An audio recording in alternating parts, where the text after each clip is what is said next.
Hi friends, hello అందరికీ నమస్కారం. ఎలా ఉన్నారు? బాగున్నారా? ఆగండి. ఈరోజు మీకు ఎంతో ఆరోగ్యకరమైన క్యాప్సికమ్ రైస్ అండి ఎంత అద్భుతంగా తయారు చేసుకోవచ్చో, ఎలా తయారు చేసుకోవచ్చో చూపిస్తాను.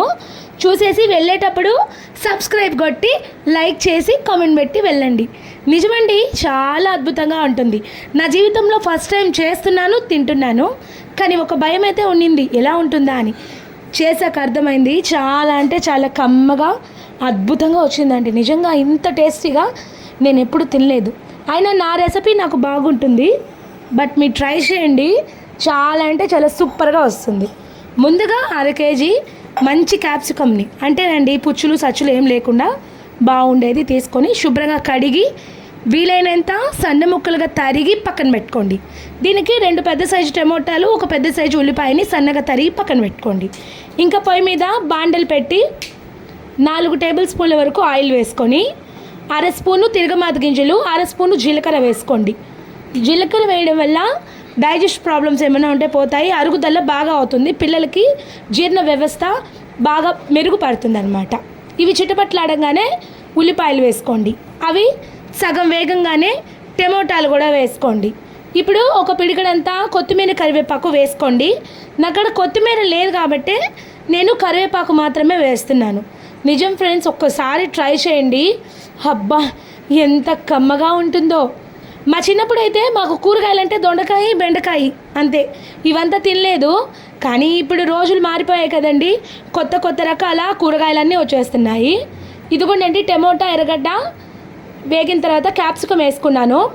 నేను ముందు వేయాల్సింది కరివేపాకు, కానీ నాకు కనిపించలేదని ఇప్పుడు వేసాను. కానీ మీరు ముందే వేసుకోండి. నూనెలో ఫ్రై అయితే ఈ రైస్కి కరివేపాకు నూనెలో ఫ్రై అయితే చాలా బాగుంటుంది. ఇప్పుడు ఒకసారి బాగా మిక్స్ చేసుకొని ఉప్పు పసుపు వేసుకుందాం. ఉప్పు 1/2 స్పూన్ వేసుకోండి, పసుపు 1/2 స్పూన్ వేసుకొని బాగా మిక్స్ చేసేసి మూత పెట్టి 4 నిమిషాలు లేదా 5 నిమిషాలు మీడియం ఫ్లేమ్లో వదిలేయండి. క్యాప్సికము ఏ రెసిపీకి అయినా సరే అండి ఉడకడానికి ఎంతో సమయం పట్టదు. ఇదిగోండి ఉడికిపోయింది. ఇప్పుడు చిల్లీ ఫ్లేక్స్ వేస్తున్నాను. చిల్లీ ఫ్లేక్స్ అంటే పెద్ద కష్టపడాల్సిన అవసరం లేదు ఫ్రెండ్స్. 4 ఎండుమిరపకాయలని చిన్న మిక్సీ జార్లో వేసి కచ్చపచ్చగా రుబ్బేస్తే చిల్లీ ఫ్లేక్స్ తయారైపోతాయి. నేను ఇంట్లోనే చేసుకున్నాను. చిల్లీ ఫ్లేక్స్ ఎందుకు వేస్తున్నానంటే కొంచెం ఒక డిఫరెంట్, అంటే ప్రత్యేకమైన కమ్మదనం వస్తుందని చిల్లీ ఫ్లేక్స్ వేసుకున్నాను. 1.5 స్పూన్ వరకు చిల్లీ ఫ్లేక్స్ వేసుకోండి. 1 స్పూన్ వరకు ధనియాల పొడి వేసుకోండి. 1/2 స్పూన్ వరకు మిరియాల పొడి వేసుకోండి. స్పైసెస్ అన్నీ కూడా కరెక్ట్గా ఉన్నాయన్నమాట. అంటే చిన్నపిల్లలు తినేది కాబట్టి తగ్గించి వేసుకున్నాను. మీకు స్పైస్ లెవెల్స్ కొంచెం ఎక్కువ ఉండాలంటే 1.5 స్పూన్ వరకు చిల్లీ ఫ్లేక్స్ వేసుకున్నాను కదా, 1.5 స్పూన్ వరకు ధనియాల పొడి, 1 స్పూన్ వరకు మిరియాల పొడి వేసుకోండి. చాలా కమ్మగా ఉంటుంది. పచ్చిమిరపకాయలు కూడా 4 పచ్చిమిరపకాయలు చిరుకులు యాడ్ చేసుకోవచ్చు, బట్ నేను వేయలేదండి. పిల్లలు తినేది కాబట్టి పచ్చిమిరపకాయలు తగులుతూ ఉంటే కారం ఎక్కువ అయిపోతుందని వేయలేదు. అంతే ఫ్రెండ్స్. అది బాగా వేయించుకున్న తర్వాత ఇంకా అన్నం కూడా వేసేసి, అన్నం ఒక 2 గ్లాసులు అంటే ఒక 1/2 కేజీ వరకు ఉంటుంది. దాన్ని శుభ్రంగా ఉడికించుకొని కొంచెం పొలుగ్గా దీంట్లో వేసి మీడియం ఫ్లేమ్లో ఒక 5-6 నిమిషాలు కలుపుతూ ఉంటే బాగా రైస్లోకి ఆ క్యాప్సికమ్ ఫ్లేవర్ అనేది దిగిపోయి కమ్మగా ఉంటుంది. నేను చెప్తున్నానని కాదు, ఒకసారి ట్రై చేయండి, చాలా బాగా కుదురుతుంది.